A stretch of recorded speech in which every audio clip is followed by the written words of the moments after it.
కూటమి ప్రభుత్వం అధికారంలోకి వచ్చాక ఇప్పటి వరకు 127 కోట్లు ఖర్చు చేసి జీజీహెచ్లో పలు అభివృద్ధి కార్యక్రమాలు చేయడం జరిగిందని కేంద్ర సహాయ మంత్రి పెమ్మసాని చంద్రశేఖర్ వెల్లడించారు. కలెక్టర్ కార్యాలయంలో జీజీహెచ్ అధికారులు, హెచ్డీఎస్ కమిటీ సభ్యులతో కేంద్ర సహాయ మంత్రి పెమ్మసాని చంద్రశేఖర్, ఎమ్మెల్యే నసీర్ అహ్మద్తో కలిసి సమీక్షా సమావేశం నిర్వహించారు. ఈ సందర్భంగా మంత్రి పెమ్మసాని చంద్రశేఖర్ మీడియాతో మాట్లాడారు. తులసి రామచంద్ర ప్రభు ఇచ్చిన సర్వీస్ బ్లాక్ 50% పనులు పూర్తయ్యాయని, మిగతా వర్క్ 2 నెలల్లో పూర్తవుతుందన్నారు. జీజీహెచ్లో శానిటేషన్ కోసం 4 కోట్లు కేటాయించామన్నారు.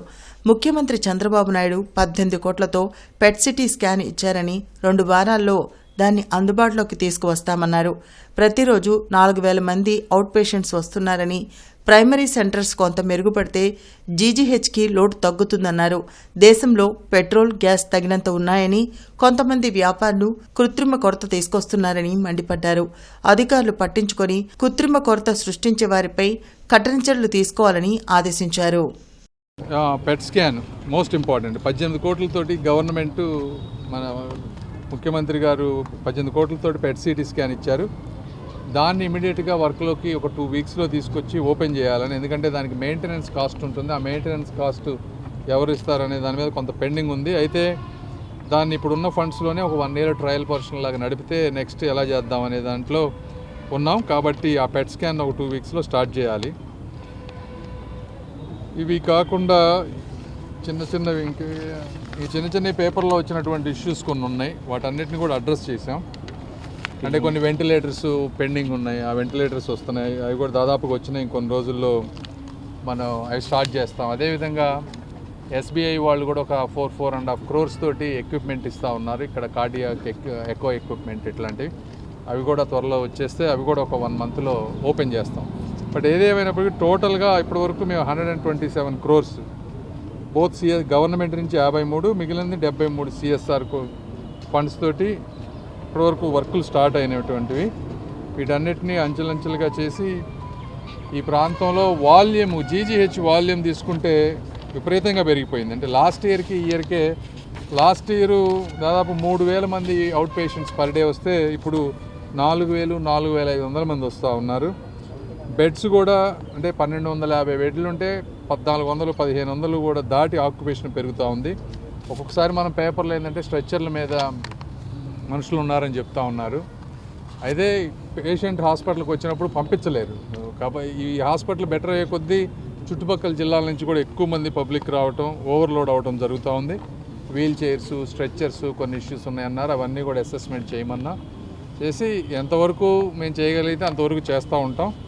కాకపోతే ప్రైమరీ సెంటర్స్, వేరే హాస్పిటల్స్ కూడా ఇంప్రూవ్ అయితే కొంత వాల్యూము ఇక్కడ ఇబ్బంది లేకుండా ఉంటుంది జీజీహెచ్కి. ఏదేమైనప్పటికీ వీళ్ళు మన హాస్పిటల్ డెవలప్మెంట్ సొసైటీ వాళ్ళందరికీ కూడా రిపీటెడ్గా ఇవన్నీ ఫాలోఅప్స్ చేస్తున్నందుకు వారు సిఎస్ఆర్ ఇచ్చేటువంటి అందరి వ్యక్తులకి మరొకసారి తులసి రామచంద్ర ప్రభు గారికి అందరికీ కూడా మనస్ఫూర్తిగా ధన్యవాదాలు తెలుపుతా ఉన్నాను. Thank you. గుంటూరు ప్రభుత్వ ఆసుపత్రి కోస్తాంధ్రలోనే అతి ముఖ్యమైనటువంటి ప్రభుత్వ ఆసుపత్రిగా నిత్యం దాదాపు ప్రతిరోజు కూడా 4,000 మంది పేషెంట్స్ వచ్చేటువంటి ఆసుపత్రి.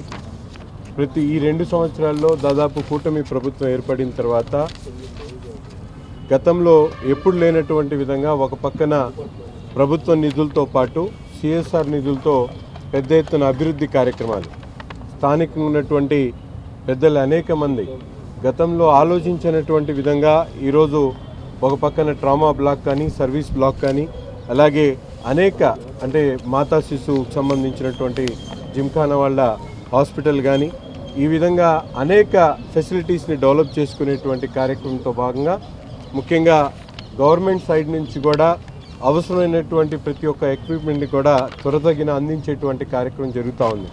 గతంలో అనేక చోట్ల నిరుపయోగం ఉన్నటువంటి చాలా ఎక్విప్మెంట్స్ని ఈరోజు గుంటూరు ప్రభుత్వ ఆసుపత్రికి తీసుకొని రావడం, అలాగే ఇక్కడ ఉన్నటువంటి ప్రతి ఒక్క ఎక్విప్మెంట్ని కూడా ఎఫిషియన్సీ పెంచేటువంటి విధంగా అంటే అవసరమైనటువంటి మ్యాన్ పవర్ని ప్రొక్యూర్ చేసుకోవడం కానీ, అలాగే ఎఫ్ఎన్ఓస్, ఎంఎన్ఓస్ని అవసరం అని చెప్పి పదే ప్రభుత్వానికి రిపీటెడ్గా అడగడం కానీ, షార్టేజ్ ఉన్నటువంటి మెడికల్ అంటే ప్రొఫెసర్లు కానీ, లేకపోతే కావాల్సినటువంటి ఒక ఫ్యాకల్టీ కానీ, ఇవన్నీ కూడా రిపీటెడ్గా ప్రభుత్వ దృష్టికి తీసుకుని వెళ్ళడం, ఒక అవసరమైనటువంటి మెటీరియల్తో పాటు ముఖ్యంగా ఈ ప్రాంత ప్రజలకు నాట్కో అనేది ఒక వరంగా మనందరికీ కూడా తెలుసు. ఎందుకంటే ఆంకాలజీ కేసెస్లో అనేక రకాల ఇబ్బందులు పెట్టు, ముఖ్యంగా పెట్ స్కాన్.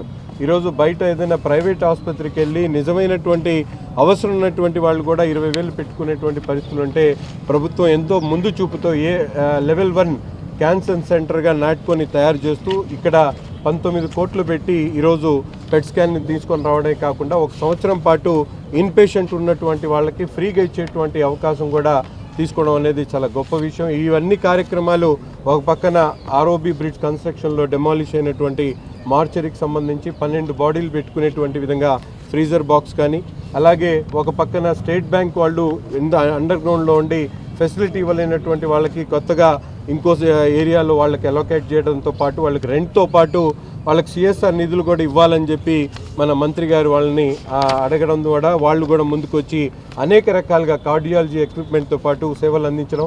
ఒక పక్కన మెడిసిన్ షార్టేజ్ ఉందని వచ్చినటువంటి చిన్న పేపర్లో వచ్చినటువంటి ఐటమ్ మీద కూడా రియాక్ట్ అయ్యి స్టాక్స్ ఎక్కడ ఉన్నాయి, ఎంత ఉన్నాయి, ఏ మెడిసిన్ షార్టేజ్ ఉందనేటువంటి విధంగా కింద స్థాయి వరకు సర్వీసెస్ ఏ విధంగా ర్యాంకింగ్ ఉంది, ఏదైతే సెక్యూరిటీ సర్వీసెస్ కానీ, శానిటేషన్ కానీ, అలాగే అనేక సర్వీసెస్ మీద ఈరోజు దృష్టి పెట్టి మాట్లాడడం జరిగింది.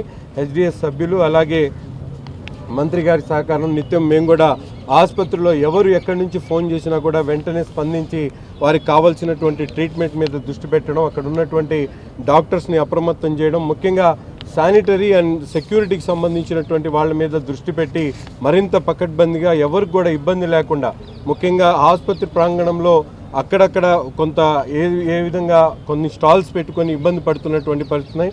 వాటిలందరినీ కూడా ఒక స్ట్రీమ్ లైన్లో పెట్టి అక్కడ ఎవరికి కూడా ఇబ్బంది లేనటువంటి పరిస్థితులు తీసుకొని వచ్చి ఒక కార్పొరేట్ హాస్పిటల్ ధీటుగా గుంటూరు ప్రభుత్వ ఆసుపత్రిని డెవలప్ చేయాలనేటువంటి ఆలోచనతో ఇక్కడ ఉన్నటువంటి వాళ్ళందరూ కూడా మా ఎంపీ గారి సారథ్యంలో ఒక టీం లాగా మేమందరం కలిసి పనిచేస్తాం.